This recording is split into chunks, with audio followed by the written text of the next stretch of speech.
Have you ever gone to bed at night and picked up your phone and started scrolling through Facebook only to realize that it's now 45 minutes later and you wonder, what the heck? Where did the time go? I know that I have, and I think I'm a therapist. I should be able to put my phone down, but sure enough, the next night, before bed, scrolling through, noticing what everybody else is doing and doing the comparison game. It started out so simple and sweet, like just connecting with old friends from high school or old colleagues. But it's turned into something much greater over the years. And that got me thinking about attachment styles, about anxious attachment, and the work that Mary Ainsworth and John Bowlby have done over the years from childhood up until adulthood, and how those needs as a child weren't met or were perceived to not being met. And it's caused some of us to go through the world kind of looking for more, looking for acceptance outside of ourselves, always seeking, never really believing that it's real, whatever it is that we get. We're always seeking more. And that's the anxious attachment style. And Daniel Hughes has done some great work in how to move us from an insecure attachment into a more secure attachment within ourselves. Our brain wants to heal. We want to continue to move towards a place of healing. We just need to be a little bit more mindful about it. And so Daniel Hughes has this acronym called PLACE. Play, love, acceptance, curiosity, and empathy. When I think of play, I think about what I talk about with my clients as far as getting into our bodies, doing things where we feel more alive, more like ourselves. And I know we're exhausted after work. I know we don't want to do anything, and it's so much easier to turn on the TV or flip through Facebook. But it's what we're feeding our brains that continues that anxious attachment, that I'm not good enough belief. And so really working harder to even if it is for that 25 minutes, doing something that we feel capable of doing. Maybe it is about creativity, or maybe it's going for a run or a hike, or getting out your binoculars and looking at some birds. I know that's what I like to do. And then there's love, is L. Love, connecting with people who you really trust, who you know you can rely on.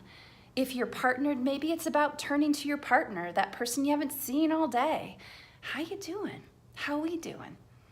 And if you're not coupled, then maybe it's really about seeking the love within or turning to a friend. Maybe it's about getting off of social media and writing a letter or calling and checking in, something more directive, something more active in the way of love, something to remind us how we can connect with other people. A is acceptance, really sitting with that inner critic, that person, that voice inside of us that says, we're not good enough. You know, in my office, I have a sign that says, comparison is the thief of joy. And it's so true, isn't it?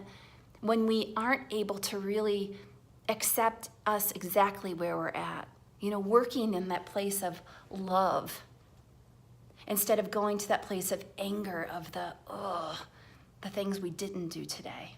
How about, wow, look at the things we did today. Good for us, you know? Really acknowledging where we're at. C is curiosity. I love this one because with my couples, I like to say, turn towards each other from that place of curiosity. But even for individuals, it's about turning in. What is it that we need? And mindfully thinking, well, we've been on the Facebooks now for a good 25 minutes. What are we doing here? What are we seeking? But also to our partner, what is it that we need to do? How can we turn towards each other? What can we do together? And E is empathy, really being able to sit with ourselves. which is pretty uncomfortable sometimes. But that compassion and that practice of self-compassion, of understanding that, ooh, this is hard.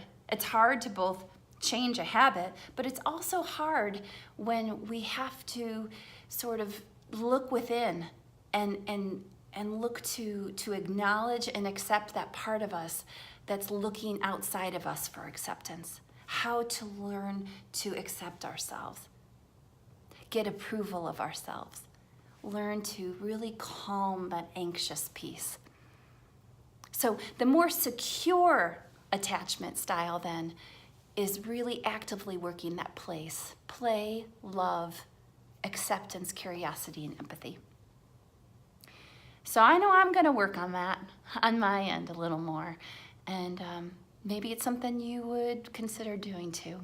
And obviously, if you need help with this, you can seek help from a therapist. My information is below, and hopefully there's also someone you can seek in your neighborhood. Thanks so much for watching.